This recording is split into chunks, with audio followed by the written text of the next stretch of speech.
Hi, in today's video you can expect to watch a short lesson that we did together with John Crickett last year. You learn all about how important it is to be a team player as an engineer and a great person to work with. We are defining the key points that make you a great engineer, and we also share what managers think of such engineers. Let's get straight into it. All right.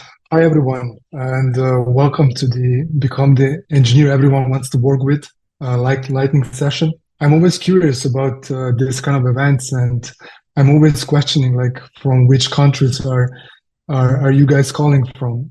So make sure to put your country or your city in the chat, so we know from where from where you're calling from. I'm calling from Slovenia, and John, I believe you're calling from England, right? Yep, that's correct. All right, awesome. I see people from India. I see Fernando from Florida, United States, Pakistan, Turkey. Awesome, great group of people. West Africa, awesome, amazing. All right, we will obviously have some more people joining in the next couple of minutes. So before we dive into the topic, I would just like to do a quick introduction of myself. My name is Gregor. I am the CTO, and I'm also an author of the newsletter called Engineering Leadership, where I help everyone to become great engineering leaders. I have over 10 years experience, both as an engineer and also as an engineering leader. And with me today is John. John, would you say a few words about yourself? Hi, I'm John. I've led engineering teams, been an engineer, and currently I'm spending most of my time writing the newsletters, coding challenges, helping people level up their coding and developing skills, helping them level up their leadership and soft skills. I've been doing software engineering for nearly 30 years now. Awesome. I've known John for a couple of years now, and I know he's doing a lot of great stuff, especially with coding challenges. So make sure to check that out. We will have the link later. So let's get to the agenda. What are we going to talk about today? First, we're going to go through a quick story of why becoming a great engineer to work with is very important. Then we will talk about why you should become someone that is great to work with, a great person to work with, how to become a such person, how managers think of such engineers, and also we will have a bonus section, how to become a credible engineer. So the one side is you want to make sure that others perceive you in a great way, and you want to also make sure that you build up your skills. We will also have an exercise included, which you can take it and solve it after this session. The key idea is that you can immediately apply all of the learnings that we will talk about here today with John, and finish the exercise, and you can immediately apply that in your own position, in your own role. And we will also have a Q&A at the end. So make sure to post your questions in the chat. Make sure to also upvote if there's a great question that you like, that someone put it in there. Make sure to upvote it as well. We will have also a giveaway. So one of the people that will ask a question will also get selected, and we will receive a free t-shirt. We will select that person from the chat. Okay, so let's start with a quick story. And when I started my career as an engineer, I always thought that I should be, competing with others and not kind of share my knowledge with others. I wanted to hoard my knowledge to myself, and I didn't want to share it with others. I don't know, like looking back, why I did this, but I wanted to learn everything myself on my own. And this brought me to the place where I didn't build such good relationships with my colleagues, and it hurted my progress overall.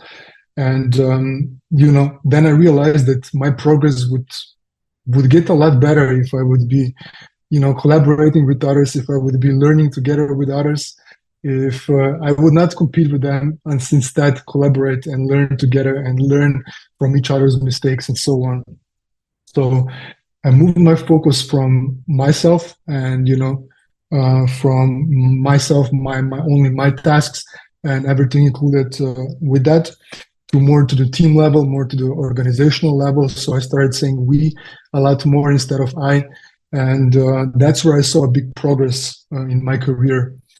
I became an engineer that others wanted to work with.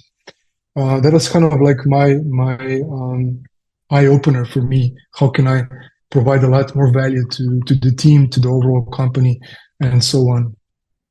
So let's go to the next one. Is why should you become the engineer everyone wants to work with? We already, from my story, you can find some things of why that's so important. But yeah, let me ask you, John, why should everyone listening become engineers everyone wants to work with them? Well, software development these days is a team activity. We don't build anything of any significance on our own. So that means we've got to work with other people. And those people have got to want to work with us. And they're going to do that if we're somebody that people want to work with. We become that person that people want to work with because we're sharing knowledge, because we're nice to deal with, we're helpful, we're collaborative. If we don't, then it's going to be unpleasant and not very productive working with us, as your story showed. Yeah, 100%. I can't agree more. Software development is a team sport, right? And you can't build like a Facebook or let's call it some other complex software on your own, because I mean you can code it, but when we talk about scale or when we talk about that kind of like big infrastructure and code base, you can't maintain that yourself. And if you're a great team player, then you're much more valuable to the team, to the overall company. And yeah, I just want to also highlight what John mentioned is you have much greater time at work if you're a person that others like to work with. You build good relationships with your fellow engineers, and also managers value such engineers a lot. Me personally, I like to work with engineers that I know that they come with that positive attitude. They come with being motivated, driven, and I know they're going to kind of inspire others to be the same. So that's really important to keep in mind. Not just technical skills, also like attitude and mindset. That's very important. I almost always hire solely for attitude and mindset. I look at technical skills that are very important, but attitude and mindset, that's what is really important to me. So don't forget about that part as well. So John, you also created a LinkedIn post where you mentioned that being easy to work with is an ultimate career hack. Why would you say that is true? Because everything we do, as we said, it's working with people. So whether you're talking to that recruiter and getting actually to that first stage interview of your next role, whether you're talking in the interview, every single stage from that application through to actually getting the role, you're dealing with people, and they have to want to work with you. They have to believe that you have the right skills. They have to believe you have the right attitude and aptitude, as you said. And that's all about being easy to work with, being an effective communicator. You can be a firm person, but still a nice person, and you can help people and you can level them up. You can share your knowledge. And all that attracts good people to working with you and attracts people to want to work with you. So if you're a manager, you might have a team follow you into other opportunities.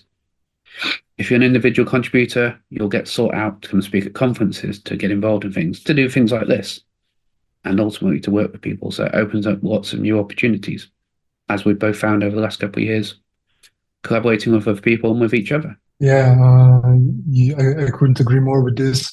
We both met when we started posting on LinkedIn, and yeah, without like our collaboration, we wouldn't like be doing this together, like this presentation as well together.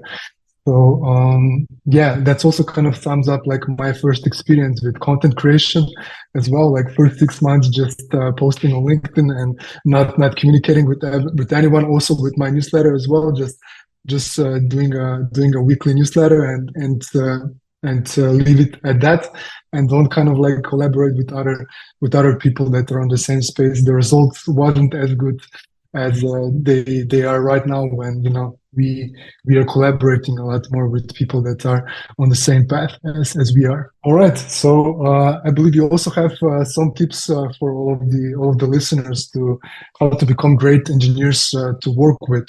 What would you say are the top tips from your side for all of the engineers that what they can do today, and they can already implement tomorrow to become like a better engineers to work with. I think the absolute first one above all of these is be curious, be interested in other people. It's far easier to build relationships with people if you're interested in them. So learn people's names, find out about what they're interested in, find out what they care about, understand their values, understand their concerns. And that enables you then to do the other things. You can appreciate what they're interested in, you can appreciate them for who they are. You can get to know them and build that relationship. And that then builds you trust so that you can then develop some influence with people.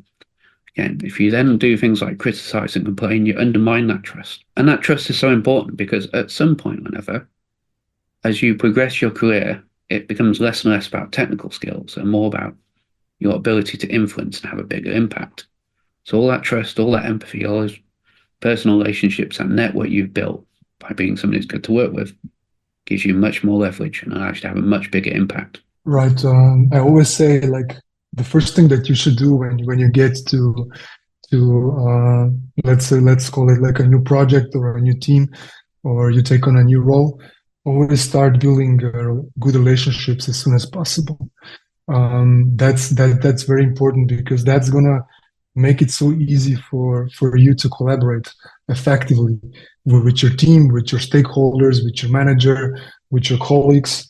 And you can already start doing that before you even get to the role, right? Before you even start your project, you can already like start building a relationship via contacting directly people on LinkedIn, and you can already start, hey, I'm excited to be working with you, looking forward to collaborate. That would already kind of like put you in a good position where you already know some people. And then once you get into the role, to the project, to the team, you already, you have that foundation already set, and you then just keep nurturing it to be better and better. And then, just what John said, try to be interested in others and try to kind of try to predict or try to solve other people's problems, because everyone has issues, everyone has problems, everyone has difficulties. And if you can be that person that can predict like what is the one thing that is burning for your colleague, that person, and if you can help with resolving that person is going to be very appreciative that you have done that. So be a team player, make others around you better. Taking ownership and responsibility, that's very important. If you get assigned a task, if you get assigned a certain project, make sure to not just do what's assigned to you, but you want to make sure that you finish it with a good quality, you finish it timely, you showcase yourself as a professional that knows what they're doing. And as I mentioned in the story, move focus from yourself only to we as a team. Always do what's the best for the team. That's very important. Offer help when you see someone in need. That's going to go a long way. That person is going to be very appreciative if you do that. And one thing is very important that I didn't quite understand it until I was very close to burning out. That was you need to have good work-life balance. We are all doing this for the long run. You can't just be working 24/7 or think about work 24/7, because you need some time to recharge as well, and you need that time to kind of stop thinking about work, because we are all doing this for 10 years, 20 years, 30 years, 40 years, and that's how we can build consistency. Doing good work long term is a lot better than doing great work for a short period of time, and then we are close to burning out. And then also take a look at John's top tips as well. Don't criticize, don't complain. Is there something like you would point out as one of your top tips that really makes like a big impact, John?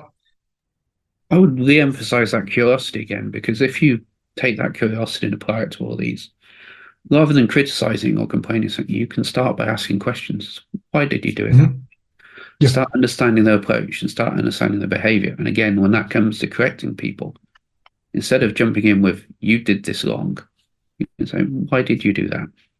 What was the thought process that was going on? And then you can draw that out and have some learnings from it and make it a constructive discussion and help them develop rather than criticizing them. And again, that curiosity can make you step back and think a little bit more like, do I have to win this argument? Does it really matter?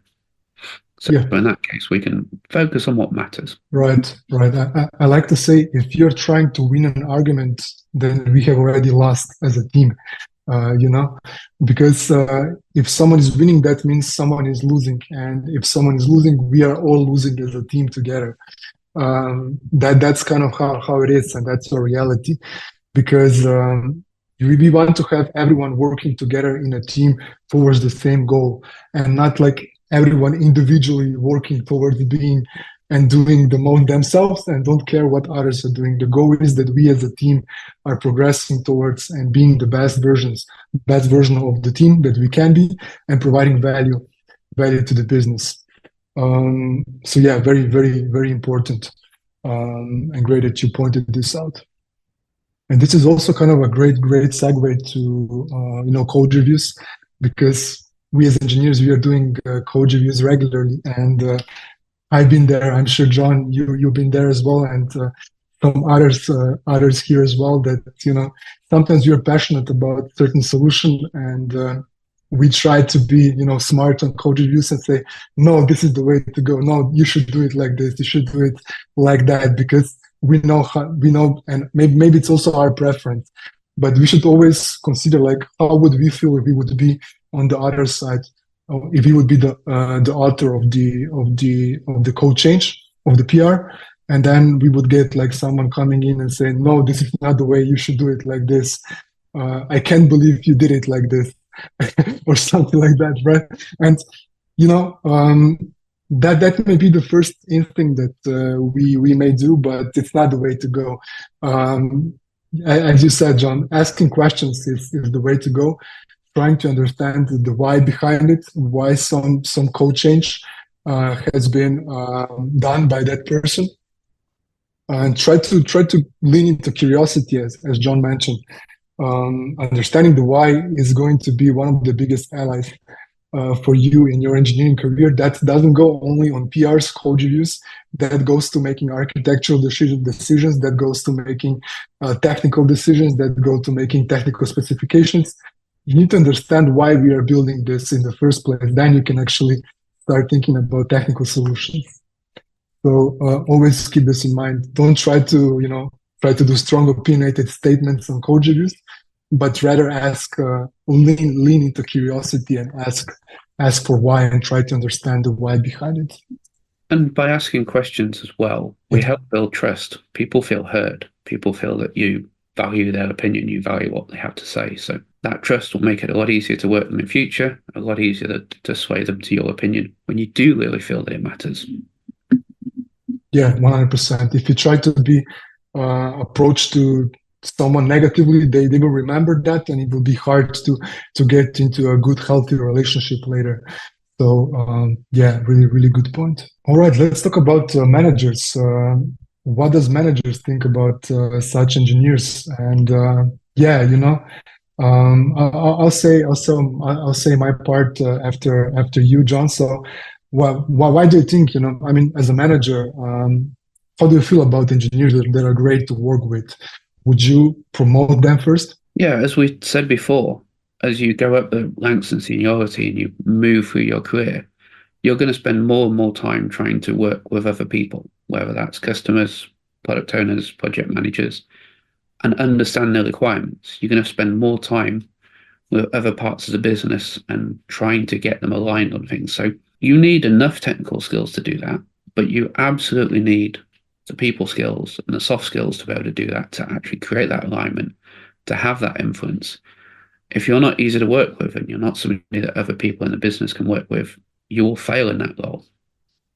And promoting you to that role will, quite frankly, be cruel to you. It will do you a disservice, put you in an uncomfortable position. So yeah, technical skills at some point become a hygiene level. As long as they're good enough, it doesn't matter. And what becomes far more important is those people and soft skills, and that you are easy to work with. Yeah, well said, John. Also like myself as a manager, I mean that may sound selfish, but I look for people. I look to promote people that can solve my problems in the best way possible. And that's the truth, right? That's how a lot of people, a lot of managers are looking at things. And I don't want to promote a person uh, because I mean they have like a 10 years experience or 15 years experience, but they're providing the impact, and they are solving business problems. They're solving the actual problems for the team, for the organization. And this is also very important to keep in mind to get promoted to any lead roles, because as soon as you get promoted to lead roles, you try to you become a kind of not authority figure, but you become an influence for others.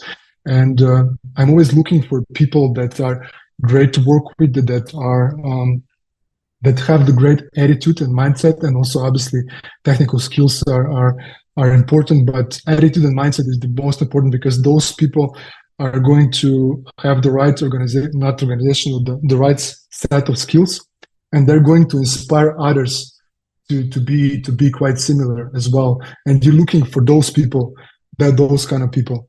Yeah, if I can delegate a certain problem to one person, and I just know they're going to take care of it, they're going to solve it timely with the correct quality, they're going to get others involved in the team as well, they're going to make sure that everyone also understands what we are doing, they're going to share their knowledge. Those kind of people are one of the biggest assets that you can have inside a team. So I'm certainly looking for such skills. They are good. Those are the people that get promoted first. All right, let's talk about credibility. And we talked about a lot about how people perceive you, and attitude and mindset is very important for how people are perceiving you.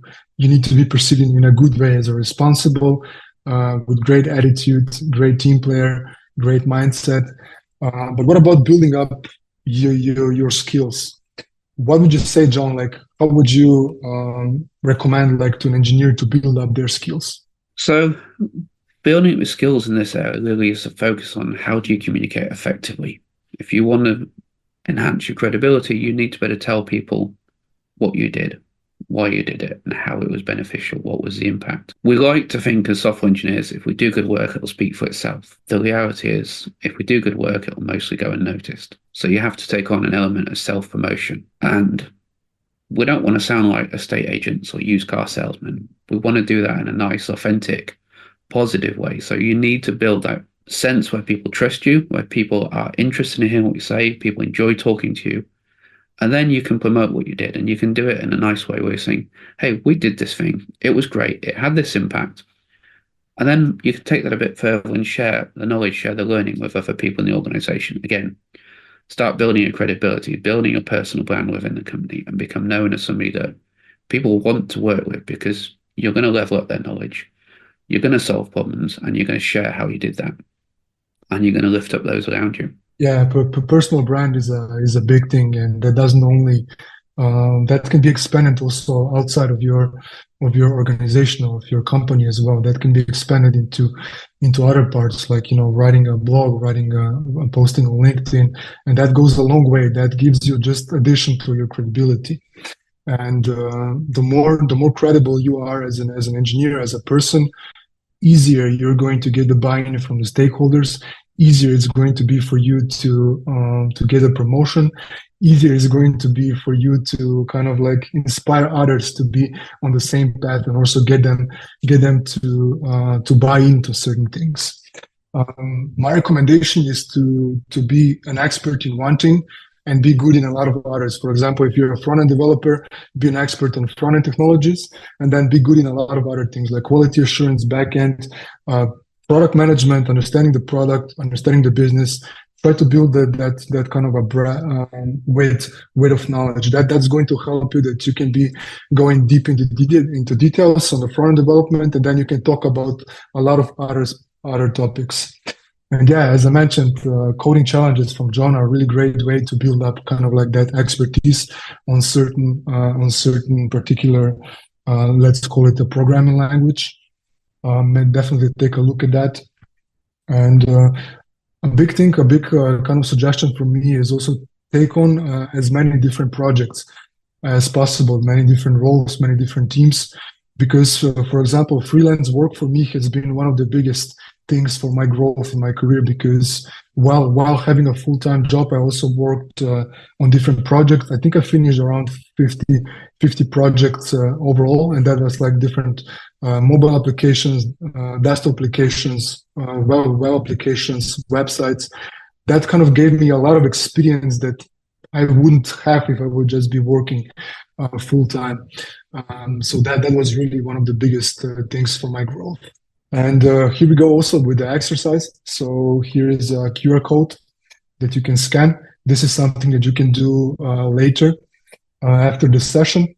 Let me also just open here really quickly. So I will share this on the chat, and you can make sure to bookmark this, and you can immediately apply some of the things that we have been talking about here, and you can apply it in your case. So first thing, what you want to do is you want to list up your skills that you have, and you want to mark where you're an expert. And if you think that you're an expert in 6, 7, 8 different programming languages, then you're doing something wrong, right? You should be an expert either in one or maximum 2 of them. You can't be an expert in all of them. And then there's also a column, how can I improve here? That's one thing. You want to kind of build up your skills. And another thing is improve the way people perceive you. That's very important. Make sure to go through all of this and write down where you can get better in every particular aspect. That's going to really help you to like have actionable goals, actionable steps for you to improve in this area. And trust me, how people perceive you is 50% like the importance of credibility. You may be surprised how important it is that someone has a good first opinion about yourself. That's very important. So yeah, make sure to go through it, mark this exercise, and go through it later. Okay, we are getting close to the Q&A session, so I see a lot of good questions here. So that's really awesome. Make sure to also point out if there's any more questions. We will have 5 to 10 minutes to go through questions. We will go a little bit longer.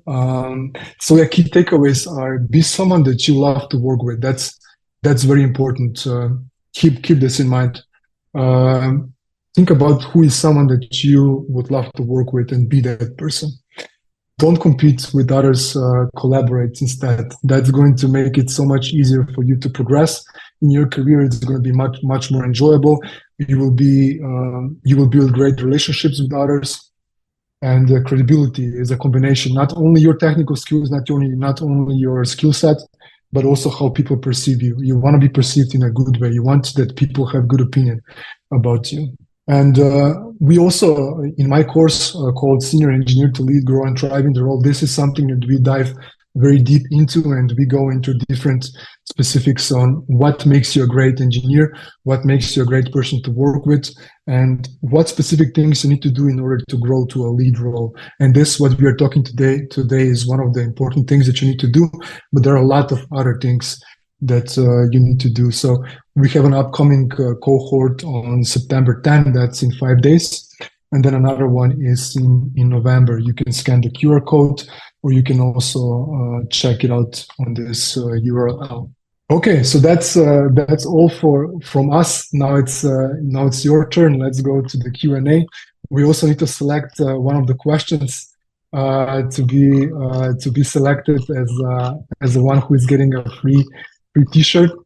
And I see one question has 2 hearts in it. So how do you balance being technically strong with being approachable and helpful to the team members? What do you think, John? I think that this is something that has to change over time. So when you're at the beginning of your career, or you're starting off in a very technical role, focus entirely on the technical skills. Focus on getting that baseline of skill that you need. Build that up. Then as you get more settled in the role, as you get more comfortable in the technology, or as you progress and move up, you need to increase that balance, increase the amount that balance is tipped towards the people and social skills, and about being helpful and being approachable. So perhaps as you get to senior, it's getting more 50-50. As you go to staff or engineering manager, it's going to bounce, more to the people and the influencing and the credibility side. So maybe at staff, we might say it's about 60% on the people and soft skills. Engineering manager is going to be more like 75%.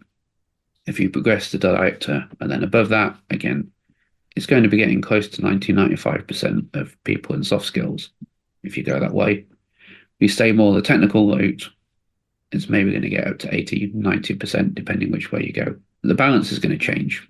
Yeah, well said. I would just add that being technically strong and being approachable is not mutually exclusive. You can be both, because the best engineers I work with are the ones that are approachable and are the ones that are helping a lot of others to become better.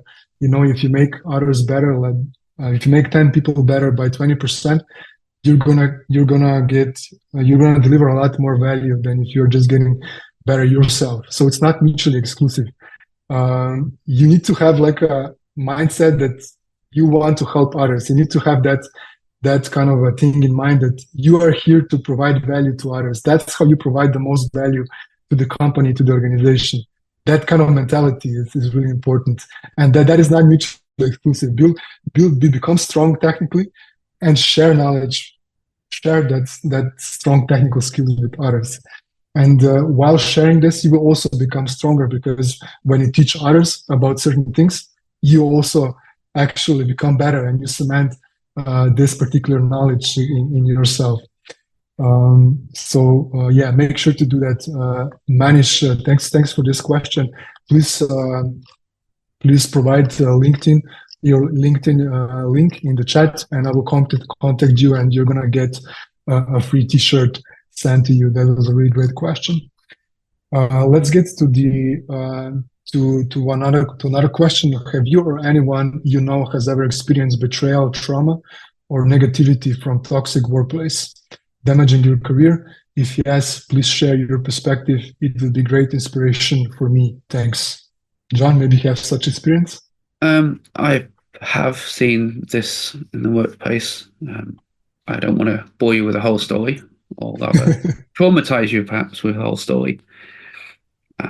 But I did make the mistake once of taking on a role, a fairly senior role in an organization, where it was clear at the interview there were challenges and there were definitely some toxicity. And that really became apparent at the end of my first week, as I was walking home and my new boss phoned me up and proceeded to swear at me and tell me what, in many lewd words, completely incompetent idiot I was. And that was a horrible place. And for some reason, I stuck it out for several months before I left. My advice for that is, if you're in that kind of environment and you have the choice in any way, leave it immediately. It is not worth it for your sanity. It's not worth it for your career. It will traumatize you and be unpleasant, and it'll make you feel bad for a while. It just isn't worth it. Walk away as soon as you can. Yeah, I would also share my experience when I was a student. I had a job and I had a horrible boss, and she was always very, very negative to me, and always saying to me, if you don't get better, you're gonna get fired or something like that. And it was quite a bad experience. And I was there for about a couple of weeks. And after that, I went to the HR person and I said, well, what's happening? And I also then resigned from this particular role, and I found a new role. You need to find a new role as soon as possible if that happens. But also you need to have that kind of a mentality of yourself that they are losing you because they are like that. You need to have you need to value yourself, and you need to always look at it from perspective of, okay, I bring a lot of value to the company. If they don't if they don't value me here, that's unfortunate for them. Other company, other organization is going to value and get value a lot more. So just get back, have that positive mindset no matter what happens. That's always the way to go. Always look at things glass half full, and always take everything as a learning experience, because that experience that I had told me that how let's call it a bad manager looks like. And then I understood that, and I valued when I had a good manager. So, every experience is a good experience. Always take it like that. Let's go to the next one. How can I secure opportunities to undertake impactful work from my manager or upper management? How can I secure opportunities to undertake impactful work? Yes, you need to have your eyes wide open on impact, and you need to find ways to ask a lot of questions to not only your colleagues inside the team, other engineers, but also your product manager, designer, other business people, let's call it compliance managers, sales, customer support. Always be curious, what is the biggest problem currently for the business, for the company. Try to figure that out, and try to suggest and propose things. Don't wait for things to come to you, but you are the one who are striving to getting things and trying to find out what's going to be the most impactful. John, would you add something to this? Yeah, the second part of that really is make sure you understand your domain. So when you go along and have a meeting with your product owner, your product manager, whatever, and they say, we need to add this feature, say, great. Just curious. I'd like to know why we're adding this feature. What's the benefit? How will it help the customer? So don't overdo it, perhaps, but be interested. Be interested in why you're adding the features, what the impact is, what the customer value is, and why things are a priority for the business. Too many of us as software engineers don't ask those questions. So it's normally appreciated when we do, and it helps people think through, and it helps you then get that feel for what's going to have an impact. All right, we can have one more question. We are running out of time. John, you have maybe some favorite question in the chat? I think there's one there about working with difficult and insecure people. And I think I would try and reflect that when people are being difficult and when people are insecure, it's not about you. It's more often about them. So hard as it is, try not to take it personally. Try to view it as they're struggling with an issue, and try maybe again, be curious, wonder what they're struggling with. Why is it that they're being difficult? And try and put yourself in their shoes, show some empathy, ask questions and be curious, and help them express that. And then maybe you can work past that and have a productive relationship with them. Sometimes it won't happen and it'll be toxic, and maybe you don't have to, but more often than not, they're just striking out because they're looking for help. They're looking for support. So if you can be that person that can bridge that gap, you can have a bigger impact, and you can get rid of that uncomfortable situation for you. Yeah, well said. Working in our industry, engineering industry, is really awesome, because people are very. There's a lot of let's call it interesting characters, a lot of introverted people, and I had a pleasure to be working with a lot of different variety of people, and I kind of learned that you need to find ways to find ways to connect with each other, and everyone has like different interests, everyone has like different wants. You want to find that mutual thing that kind of like combines it together and bonds it together. For example, like if one of the people likes sports, if they like to talk about basketball, try to sway the conversation in that particular way. And as soon as you find like that mutual thing, it's going to get a lot easier for you to work with that person. It's going to get much easier for you to collaborate.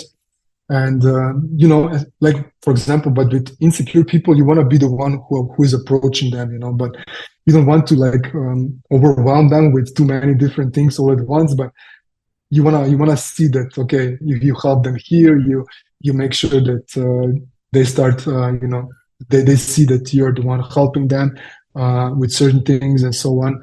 Try to find like those small wins that can combine you guys together. And building good relationships is very important. And there's many different characters all over the place, but that doesn't mean that we can't get along, even if we have like different views in the world. Awesome. Well, thanks everyone for joining. Thank you, John, for being part of this. It was really awesome hearing from you about your experience. on this. And yeah, any last words from you, John? Well, thank you for inviting me on, Gregor, and I hope it was useful for everybody. As you said, we're both on LinkedIn, Twitter, whatever. Reach out if we can help with anything else. Amazing. Yeah, reach out anytime.